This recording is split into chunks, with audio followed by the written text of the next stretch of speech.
ভগবান আমার যুগে যুগে এসেছে। यदा यदा हि धर्मस्य ग्लानिर्भवति भारत अभ्युत्थानमधर्मस्य तदात्मानं सृजाम्यहम् परित्राणाय साधूनां विनाशाय च दुष्कृतां धर्मो संस्थापनार्थाय सम्भवामि युगे युगे। ভগবান আসেন আমার যুগে যুগে আসেন, যখন ধর্মের উপর গ্লানি নেমে আসে, যখন অধর্মের প্রাদুর্ভাব হয়, তখন সাধুদেরকে রক্ষা করার জন্য, অসুরদেরকে বিনাশ করার জন্য এবং ধর্মকে স্থাপন করার জন্য তিনি যুগে যুগে অবতীর্ণ হন। তাহলে তার আসার একটা সময় আছে। এই যে আমরা দেখতে পাচ্ছি এখন পাশের দেশে হিন্দুদের উপর অত্যাচার হচ্ছে, সনাতনীদের উপর আক্রমণ হচ্ছে, প্রভুকে আসবেন না? ওই যে জগন্নাথ বলরাম সুভদ্রা ধুলাই গড়াগড়ি যাচ্ছে ইস্কন মন্দিরের ঠিক সময়, পাপটা তো কানায় কানায় পূর্ণ হতে হবে। তাছাড়া তো শাস্ত্র মিথ্যা, তাছাড়া সনাতন হিন্দু ধর্মটাই মিথ্যা, তাছাড়া আমাদের এই জগৎটাই মিথ্যা। যে ধর্মের কোনো কবে থেকে শুরু আমরা এখনো কেউ বলতে পারি না। কত প্রাচীন আমাদের এই সনাতন হিন্দু ধর্ম, বহু আক্রমণ এসেছে। শকদের বলুন, হুনদের বলুন, মোগলদের বলুন, পাঠানদের বলুন, আফগানদের বলুন, কত ইংরেজদের বলুন, কত আক্রমণে জর্জরিত হয়ে গেছে আমাদের এই ভারতবর্ষ। আমাদের এই সনাতন হিন্দু ধর্ম, কত মন্দির ধ্বংস হয়ে গেছে। কিন্তু ভালো করে লক্ষ্য করে দেখবেন সেই শিব বিগ্রহগুলি অদ্যপি বর্তমান আছে। কোথাও 500 বছরের প্রাচীন বিগ্রহ, কোথাও 700 বছরের প্রাচীন বিগ্রহ, সেগুলি এখনো আছে, নিত্য সেবা হয়। যখন বর্গীরা আক্রমণ করেছিলেন, তখন বৃন্দাবনের মূর্তিগুলিকে মানসিংহ, রাজা মানসিংহ জয়পুরে নিয়ে চলে গিয়েছিলেন। সেই জয়পুরের মূর্তি এখনো আমাদের শ্রীধাম বীরভূম জেলাতে আছে, এখনো আমাদের এই নবদ্বীপে নদিয়ায় আছে। কত প্রাচীন, সেগুলি না থাকার কথা, কিন্তু কোনো এক পূর্বপুরুষের হাত ধরে সেগুলি এসে স্থান পেয়েছে, ধ্বংস হয়নি। আবার সেই মূর্তিকে ঘিরে আবার নতুন করে মন্দির নির্মাণ হয়েছে, নতুন করে বিগ্রহের সেবা, সেগুলি আস্তে আস্তে পুনরায় উজ্জীবিত হয়েছে। তাই যদি কেউ ভাবে সনাতন হিন্দুকে শেষ করব, কোনো দিন হবে না। তবে আমাদের যারা আছে তাদেরকে একত্রিত হতে হবে, তাদেরকে সজাগ থাকতে হবে, তারা যেন আমরা আমাদের ধর্মটাকে যেন রক্ষা করতে পারি, এই চিন্তাটা রাখতে হবে। আর কেউ ভাবছে আমার মন্দিরটা ঠিক থাকলেই হচ্ছে, কেউ ভাবছে আমার মঠ ঠিক থাকলেই হলো, কেউ ভাবছে আমার আশ্রম ঠিক থাকলেই হলো, কেউ ভাবছে আমার পাট বাড়িটা ঠিক থাকলেই হলো। যদি এই চিন্তা ভাবনাটা থাকে, তাহলে কিন্তু সকলেরই বিনাশ হবে। কেউ একা নিজের মন্দিরকেও রক্ষা করতে পারবে না, পাট বাড়িকেও, পীঠস্থানকেও, আশ্রমকে রক্ষা করতে পারবে না।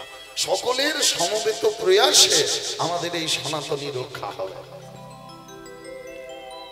তা ভগবান আমার নিজেই বলেছেন, যুগে যুগে আমরা দেখেছি, কখনো তিনি পূর্ণ অবতার, কখনো তিনি অংশ অবতার, আবেশ, প্রাভব, বৈভব, পরাভস্ত, এই কতগুলি ভাগ নিয়ে তিনি অবতার হয়ে এসেছেন। যখনই ধর্মের উপর গ্লানি নেমে আসে, তখনই তিনি নামেন। আর লক্ষ্য করে দেখবেন, যখন ধর্মটা কোথাও বেশি হয়, সেখানে অধর্মটা দূরে আসে, আর কোথাও যদি অধর্ম বেশি হয়, সেখানে ধর্ম কমে গেছে। পুণ্য আর পাপটা কেমন? আলো অন্ধকারের মতো। মায়েরা প্রদীপ জ্বালেন, প্রদীপটা জ্বলে কতক্ষণ? যতক্ষণ তাতে তেলটা, ঘিটা থাকে। কিন্তু তেল বা ঘি যদি কম হয়, কি হয়? প্রদীপের আলোটিও কম হয়। আর তেল ঘি যদি না থাকে, প্রদীপটি নিভে যায়। প্রদীপ যখন নিভে যায়, তখন চারিদিক থেকে অন্ধকারটা এগিয়ে চলে আসে। তাহলে অন্ধকারকে টেনে আনতে হয় না, ডেকে আনতে হয় না বাবা। আর আমরা কেউ বলিও না যে যা এক ঝুড়ি এক ব্যাগ অন্ধকারটা বাইরে দিয়ে আইতো। যেখানে আলো কম, সেখানে অন্ধকার ঢুকে যায়। তেমনি যেখানে ধর্ম কম সেই ছিদ্র পথে অধর্ম ঢুকে যায়। হরি বল হরি বল। বাস্তব উদাহরণ, এখানে এখন নাম হচ্ছে, ধরুন এই মন্দিরে বাবা ভোলানাথের সামনে প্রতিদিন 1 ঘন্টা করে কীর্তন হয়, হরিনাম হয়। যেদিন দেখবেন মূল গায়ক বা বাদক না আসে, যারা প্রধান গান বাজনাটা করে তারা যদি না আসে, তখন আমরা কি বলি, ওরে আজকে তো ও আসেনি, চল নামটা একটু কম করে দে, ওই 1 ঘন্টার জায়গায় আধা ঘন্টা করে দে। যখন 1 ঘন্টার জায়গায় কম করে দিলাম, আধ ঘন্টা 15 মিনিট করে দিই না, তখন কিন্তু দেখবেন সেই মন্দিরে বা নাট মন্দিরে বসে বসেই আমাদের অনেক রকমের প্রসঙ্গ চলে আসে। ওই পাড়ায় কি হয়েছে, ওই বাড়িতে কি হয়েছে, ওরা শাশুড়ি বইয়ে কি করেছে, ওরা ভাইয়ে ভাইয়ে কি করেছে, আমাদের আলোচনা শুরু হয়ে গেল, পরনিন্দা পরচর্চা ঢুকে গেল।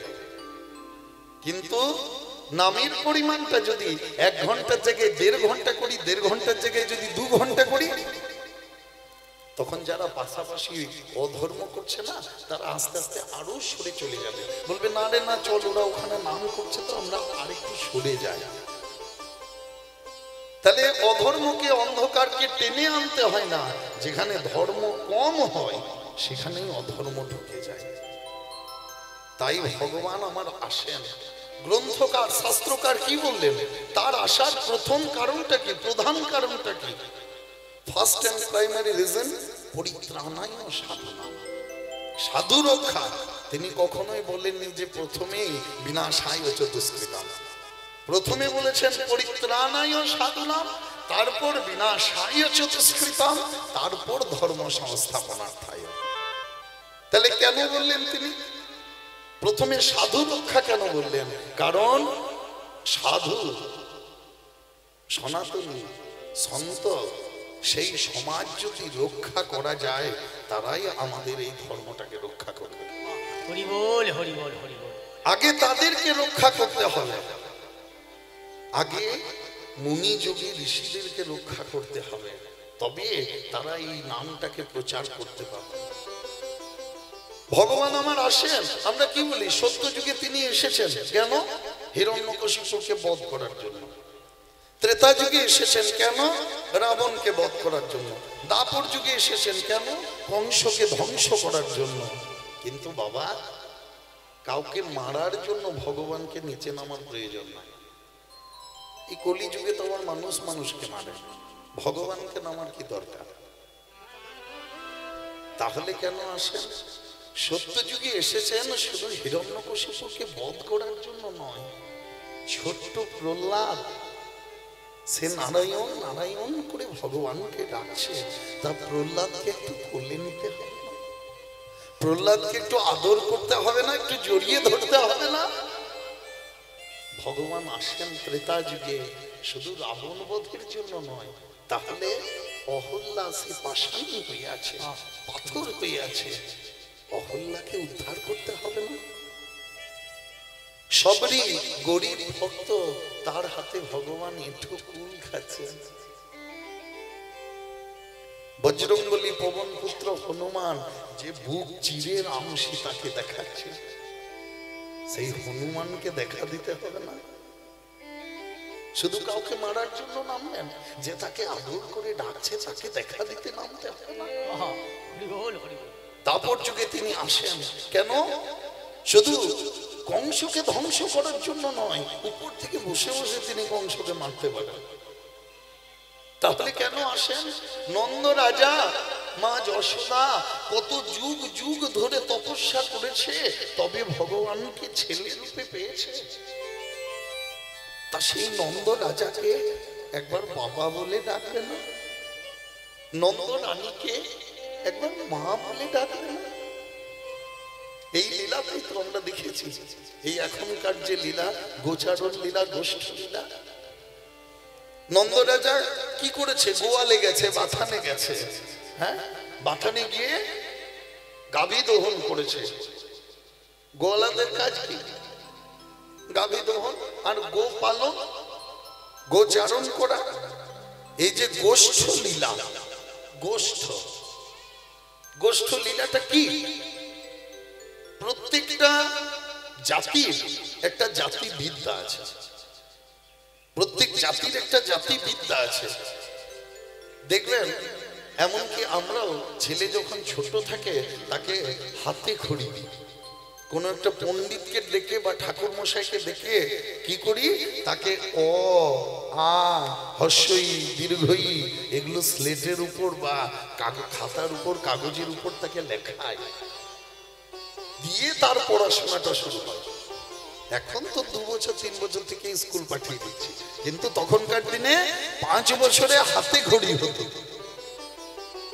ভট্টাচার্য বা ঠাকুর মশাই বা যারা প্রধান শিক্ষক তারা এসে সেই সন্তানকে হাতে খড়ি চক দিয়ে পেন্সিল দিয়ে তাকে বোলাতেন আগে, তারপর থেকে তার পড়াশোনা শুরু হতো। এই যে গোয়ালাদের গাভী দহন আর গোচারণ, এটা একটা বিদ্যা।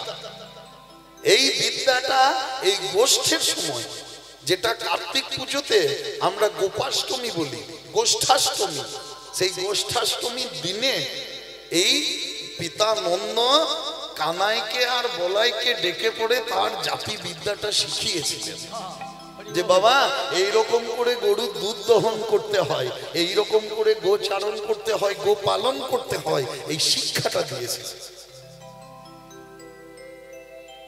কিন্তু নন্দরাজার গোপাল যে গোপাল,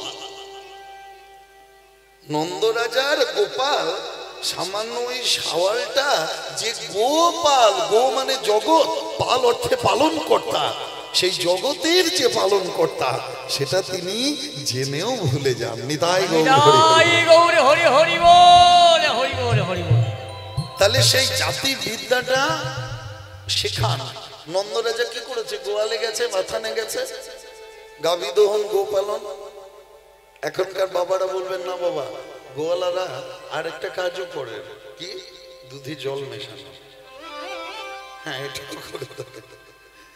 তা গাভী দহন করে দুধের সেই পাত্রটা নিয়ে বলরামকে দিচ্ছে, এই বলাই নিয়ে যায়, এটা বাড়িতে রাখবে, মাকে দে। কৃষ্ণ তখন ছোট, দাদা বলরামের থেকে 14 মাসের ছোট কৃষ্ণ। কৃষ্ণ বলছে, ও বাবা, বাবা আমাকে কিছু দাও, আমিও নিয়ে গিয়ে মাকে দেবো, আমিও মায়ের হাতে দেবো, আমাকে কিছু দাও। বলে, এই বাবা তুই তো খুব ছোট রে, তুই তো শিশু, তুই কি দিবি? বলে, বাবা আমি যখন ছোট তখন আমাকে ছোট কাজ দাও। ছোট কাজ করবি? গোয়ালে গোবরে কাদাতে নন্দরাজার চটি জোড়া ভারী হয়ে গেছে, সেই চটি জোড়াকে নিয়ে কৃষ্ণকে দিচ্ছে, এই কানাই এগুলো নিয়ে যা, এগুলো রাখবে। সচ্চিদানন্দ ভগবান সেই গোয়ালে গোবরে কাদাতে, হ্যাঁ, সেই মিশে থাকা সেই চরণ পাদুকাকে, চটি জোড়াকে মাথায় করে নিয়ে যাচ্ছে, নিয়ে গিয়ে রাখছে বাড়িতে, মায়ের কাছে দিচ্ছে। মা যশোদা দেখছে তার বাছার নলিন যিনি অঙ্গ, সেই অঙ্গ থেকে কাদা গোবর গলে গলে নামছে। তাড়াতাড়ি গোপালকে কাছে টেনে নিয়ে কোলে নিয়ে আঁচলে করে তার মুখ অঙ্গ মুছিয়ে দিচ্ছে। একই পায়ের ধরো, ভক্ত মানছে, ভগবান মানছে। তা সেই নন্দ রানীকে একবার মা বলবে না? নন্দ রাজাকে একবার বাবা বলে ডাকবে না? সখারা কি করছে? গাছের থেকে ফুল পেরে নিয়ে নিজেরা খাচ্ছে, তারপর কৃষ্ণকে দিচ্ছে। কানাই নে, দেখ এটা খেয়ে দেখ, আরে এটা মিঠা আছে রে, মিষ্টি বটে, তিতা নয়, তিতো নয়, দেখ না একটু চিখে। ভগবান হয়ে সখাদের সেই মিঠোটা খাচ্ছে কৃষ্ণ। যখন তিনি দ্বারকাধিপতি, দ্বারকার রাজা সিংহাসনে আসেন, তারই এক ভক্ত বন্ধু মিতা সখা সুদামা দূর থেকে ডাক দিচ্ছে, কৃষ্ণ কৃষ্ণ রে,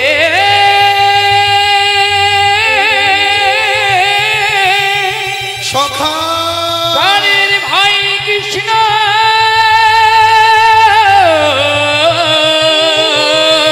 একবার দেখা দে, দেখা দে ভাই,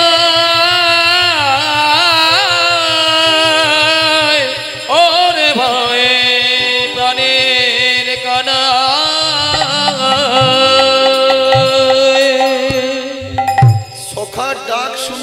তোমাদের মতো পাগলের মতো ছুটতে ছুটতে চলে যাচ্ছে বাবা। দ্বারকার রাজা হয়েও, দ্বারকাধীশ হয়েও খালি পায়ে ভুলে গেছে চটি পড়তে ভগবান। সেই রাস্তাতে পথে কত কাঁকড়, কত পাথর, কত কাঁটা, কোমলাতি সুকোমল চরণকে সেই কাঁকড়ে পাথরে কাঁটায় ফেলে পাগলের মতো ছুটে ছুটে গিয়ে সুদামাকে জড়িয়ে ধরছে। নিয়ে এসে নিজের সিংহাসনের যেখানে রুক্মিণী তার চরণ সেবা করে সেইখানে বসাচ্ছে, দিয়ে ভগবান কৃষ্ণ তার চরণ সেবা করছে, হাত পা ধুইয়ে দিচ্ছে। এই সুদামা, আমার জন্য কি এনেছিস? তুই যা এনেছিস আমি খাবো, আর আমার যা আছে বাড়িতে সব তোকে খেতে হবে। ভগবানের বাড়ির ক্ষীর, সর, ছানা, নুনি, পুষ্পান্ন, পরমান্ন, রাবড়ি, মালপোয়া, সন্দেশ সব কিছু তুলে দিচ্ছে সুদামার মুখে। আর সুদামা কি নিয়ে আসবে? তার বউ বলেছে, যাও না, তোমার বন্ধু তো রাজা, দেখতে পাই না যে আমরা খেতে পাই না, ঘরে এক কোনা চাল ডাল কিছুই নাই, যাও না বন্ধুর কাছে কিছু নিয়ে এসো। বন্ধুর কাছে চাইলে সুদামা, যে বন্ধুকে শান্তিপনি মুনির আশ্রমে ঝড় বৃষ্টি থেকে আড়াল করেছে, নিজের রক্ষা করেছে, সেই বন্ধুকে চাইলে। তবে কি বন্ধুর কাছে, গুরুর কাছে, প্রভুর কাছে যেতে গেলে কিছু ভেট নিয়ে যেতে হয়, কিছু উপহার নিয়ে যেতে হয়। কি নিয়ে যাবে?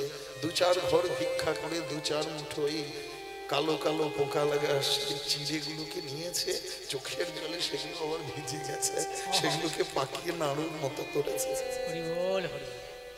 যখন কৃষ্ণ বলছে আমার যা আছে সব তোকে খেতে হবে, আর তুই যা এনেছিস আমি খাবো, নিজের গুলোকে লুকাচ্ছে। কি করে দেবে তার বন্ধুকে?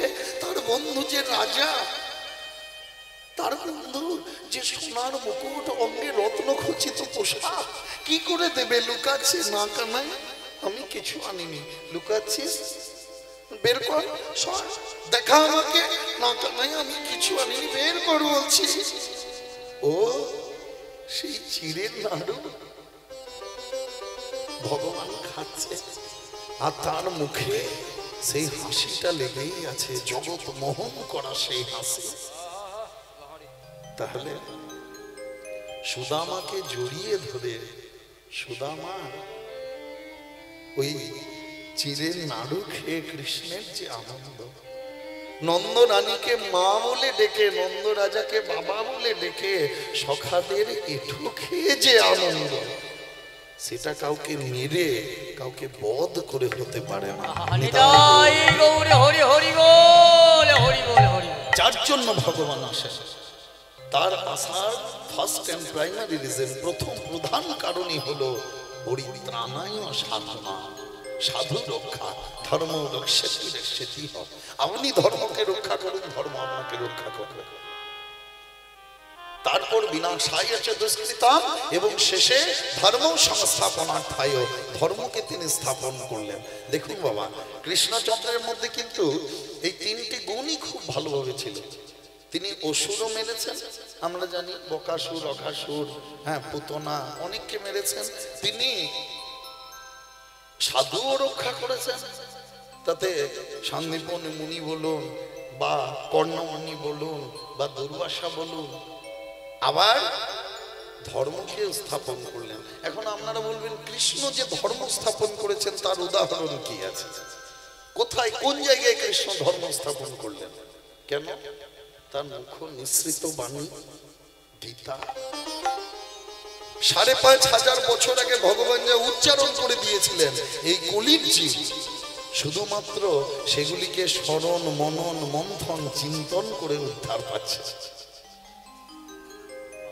যার জন্য যারা গীতা পাঠ করেন তারা ভালো করে দেখবেন, একটু লক্ষ্য করে, যখন শ্রীকৃষ্ণ কিছু বলছে তখন কি লেখা আছে?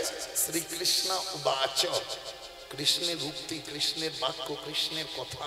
কিন্তু কৃষ্ণ যখন কোনো জ্ঞান দিচ্ছেন, যখন কোনো উপদেশ দিচ্ছেন, তখন কি লেখা আছে? শ্রী ভগবান বাচ। এটা ভগবানের কথা, ভক্তকে কৃপা করার লাগে, ভক্তকে উদ্ধার করার লাগে কথা। আর কলির ভগবান গৌর সুন্দর, তিনি আর অবতারের মতো হাতে চক্রও ধরেননি, হাতে তীর ধনুকও ধরেননি, হাতে গদাও ধরেননি। হ্যাঁ, লোহার আর ইস্পাতের অস্ত্রও নয়, আর যে অস্ত্র দিয়ে মারলে রক্তও বেরোয় না এমন একটা অস্ত্র নিলেন। কি প্রেম! কি সেই অস্ত্র? হরিনাম সংকীর্তন। চন্ডালে